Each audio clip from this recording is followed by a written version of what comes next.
Fala galera do YouTube, bem-vindo ao canal. Para quem não me conhece, meu nome é Williams.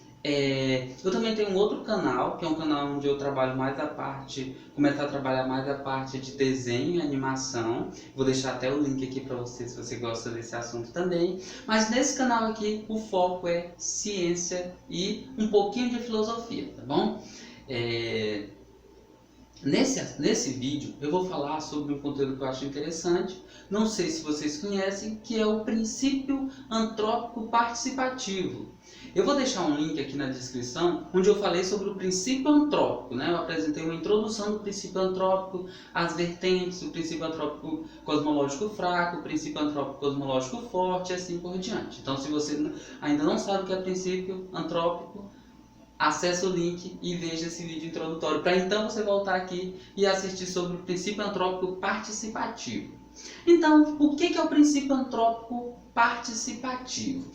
O princípio antrópico em si, para quem não lembra, é a ideia de que existe um princípio no universo que garante que em algum momento da história do universo, em algum lugar, deve surgir seres inteligentes, ou seja, deve surgir seres observadores, que é o ponto central dessa teoria, desse princípio, da teoria do princípio antrópico, é o ser observador.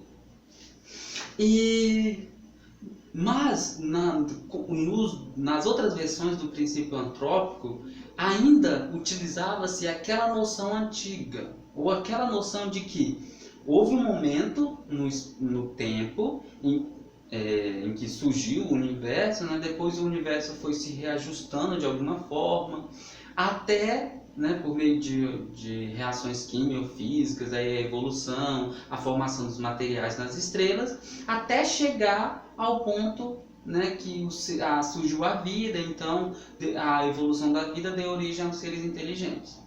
As outras vertentes do princípio antrópico consideram isso. Considera que o princípio, né, garante que o universo vai se reajustando até que em um determinado ponto surjam os seres observadores, os seres inteligentes. O princípio antrópico participativo, ele muda um pouquinho essa questão, que ele considera que o universo, ele só é como é, ele só aconteceu da forma que ele aconteceu por causa da interferência dos seres observadores. Antes era existe um princípio que faz com que o universo se reajuste para surgir os seres observadores. Aqui não, os seres observadores já estavam no início. Eles foram responsáveis pela forma com que o universo evoluiu para se estruturar de tal maneira que permitisse a origem de seres inteligentes, conscientes como somos nós hoje. Inteligente entre aspas, né? Pelo menos consciente, vamos deixar por esse ponto mesmo. Da onde que veio então essa ideia do princípio antrópico participativo? A ideia do princípio antrópico participativo, eu não sei se você já ouviu falar, não sei se você já estudou um pouquinho sobre mecânica quântica. Na mecânica quântica, né, tem vários efeitos ali na mecânica quântica, como a medição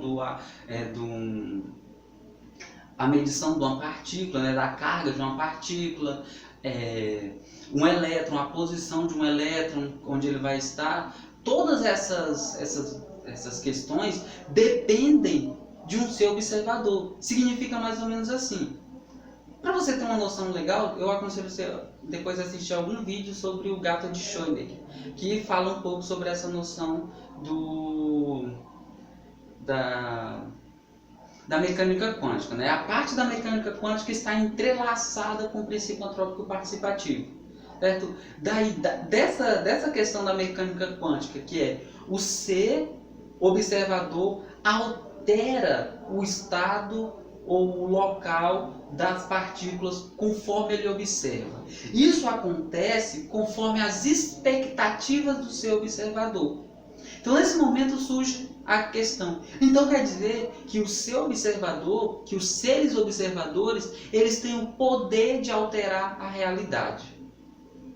Tanto que desse ponto surge, principalmente na nossa época agora, né, tem muitas pessoas que usam essa ideia de que nós seres observadores, conseguimos alterar a realidade. Então eles tratam tipo como de uma forma meio mágica, vendendo, né, consultorias, onde a pessoa vai aprender a alterar o seu código do DNA por meio da mecânica quântica, porque ele está considerando essa parte do seu observador conseguir alterar a realidade.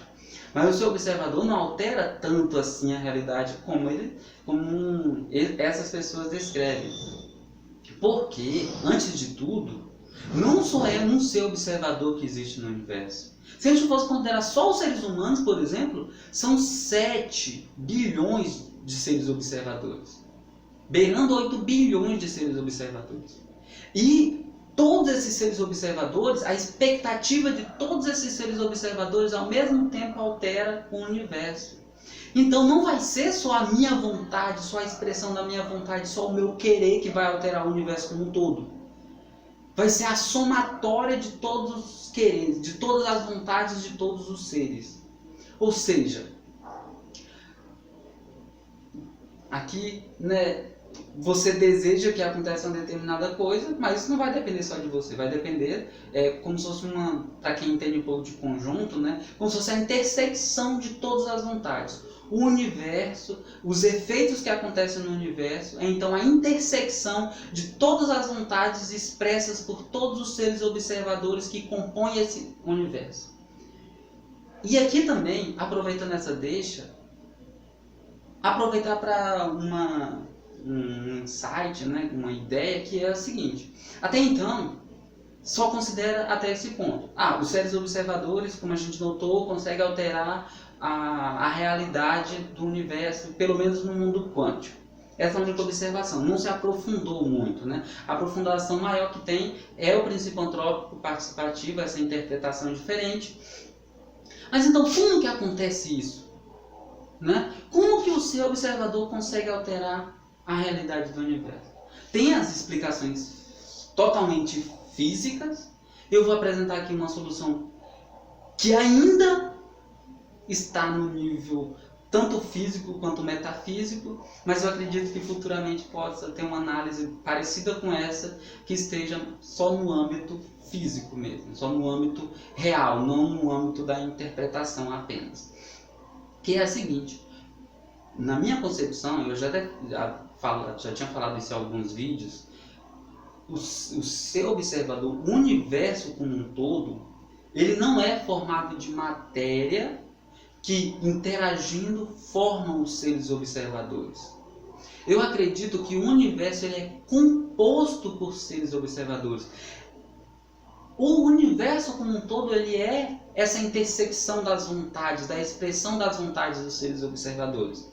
Claro, você pode estar pensando, ele está usando o termo vontade, está relacionado com Schopenhauer, sim. Eu li Schopenhauer e acho que a ideia da vontade de Schopenhauer faz todo sentido, mas tem um detalhe: Schopenhauer ele não aprofunda em como que isso acontece, ele apresenta apenas a ideia do mundo como vontade e representação, mas ele não diz como que isso acontece. Ele não diz como que a vontade do ser é expressa e como que a vontade do ser vai ser representada, ou seja, vai ser construída, vai ser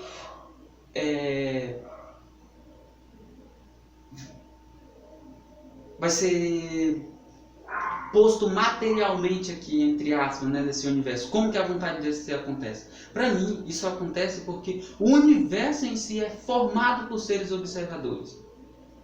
E eu penso em duas vertentes, né? A primeira, imaginando esses seres observadores como pontos, né? Como singularidades, né? Cada um de uma forma singular no universo. Então o universo é habitado por, vou usar esse termo, não sei se é, mas por infinitos seres observadores. E a intersecção da vontade, a interação entre esses seres observadores. Detalhe: cada ser observador pode expressar uma vontade maior que a outra, pode captar a vontade dos outros seres como satisfação.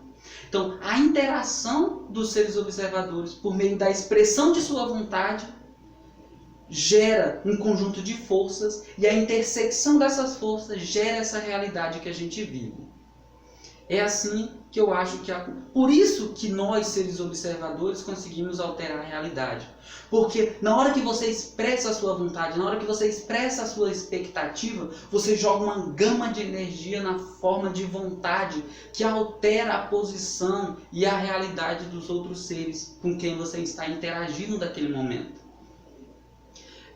Isso, obviamente, vai ser muito mais visível no mundo quântico. Porque no mundo quântico a gente consegue se aproximar um pouco dessa singularidade. Ali acontece um caos muito maior. Por quê? Porque o ser, ali naquele nível, ele não está tão preso. Ele consegue ficar saltando de lugares. Ele consegue ficar saltando de posições, conforme a satisfação que ele tem naquele espaço, vamos dizer assim. Certo? Então, quando você observa aquele ser, naquela partículazinha, se você analisar só no seu observador como um ente puro, sem estar relacionado ainda com outro, qualquer intensidade de vontade que você coloca naquele ser, principalmente você como um ser humano que não é composto por apenas um ser observador, você é composto por milhões de seres observadores. A expressão da sua vontade não é só a expressão da sua vontade, do seu observador que está no topo da hierarquia, mas como expressão de todos os seres observadores que compõem você. Então, obviamente, a gama de vontade que é expressa nesse momento é muito grande. E no nível quântico isso altera muito, altera a realidade de uma forma muito grande. No nível quântico. No nível macroscópio que nós vivemos, essas alterações não interferem tanto. Mas chegam a interferir sim, mas não de forma tão direta como, por exemplo, eu citei que algumas pessoas hoje utilizam esse princípio da mecânica quântica para utilizar aí no meio do coach, de você conseguir controlar, alterar o seu código genético para você se tornar uma pessoa mais controlada, mais inteligente. Isso aí eu desconsidero, tá? A pessoa, para conseguir isso, ela deveria estar no nível muito transcendental, muito para conseguir alterar a realidade de si própria. A gente consegue alterar a realidade dos seres que estão soltos. Nós não conseguimos alterar tão facilmente a realidade dos seres que já estão atrelados. Porque quando você tem uma interação entre um conjunto muito grande de seres observadores, eles formam quase que um sistema fechado. Então, por exemplo, os átomos que a gente conhece, eles são quase sistemas fechados, com vários seres observadores interagindo para formar aquela estrutura corpuscular do átomo. Então é muito difícil você quebrar um átomo, você precisa de muita energia. É claro que o átomo, pela naturalidade da falta de satisfação do ser, ou seja, ele não está satisfeito. Ele pode ficar satisfeito por um determinado momento, mas depois ele vai expressar mais vontade. Então por isso que por exemplo, o átomo ele não fica estável, ele não é eterno o átomo. O átomo ele começa a decair, ele começa a morrer, assim como todas as partículas do universo. Essa morte é nada mais do que a quebra do sistema que era formado antes por um conjunto de seres observadores. Então, é basicamente essa a minha interpretação, né, do princípio antrópico participativo. Eu falei logo no início o que é, né, que é a ideia de que o universo não é só que o universo ele é tal que permite a existência da vida e de seres observadores, seres inteligentes. O universo só teve esse percurso, ele só existe, ele só emite esse conjunto de fenômenos que nós observamos por causa da vontade expressa dos seres observadores.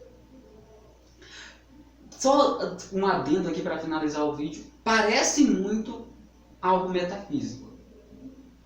Parece muito. Mas eu não vejo isso só como metafísico. Porque, principalmente por estar vindo, né, de Schopenhauer, que ele trabalha muito a metafísica, você pode achar que a minha interpretação é completamente metafísica. Não.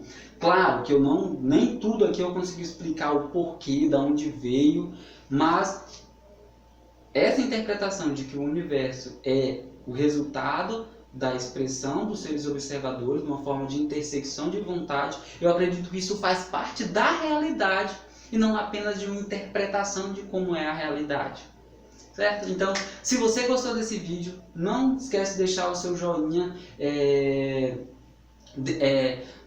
Se você achou algum ponto incoerente na minha análise, pode deixar o seu comentário. Se você também tem algum livro, alguma apostila, algum vídeo de alguma outra pessoa tratando sobre esse assunto também, pode deixar nos comentários, né? Tanto para eu acessar quanto para as outras pessoas que estão interessadas por esse assunto do princípio antrópico participativo, né? Da realidade, assuntos relacionados à consciência, que é o principal objetivo desse canal. Então, até o próximo vídeo. Eu sou o Gummy Bear, meu nome é Gummy Bear. Sou colorido e divertido, eu sou o Gummy Bear.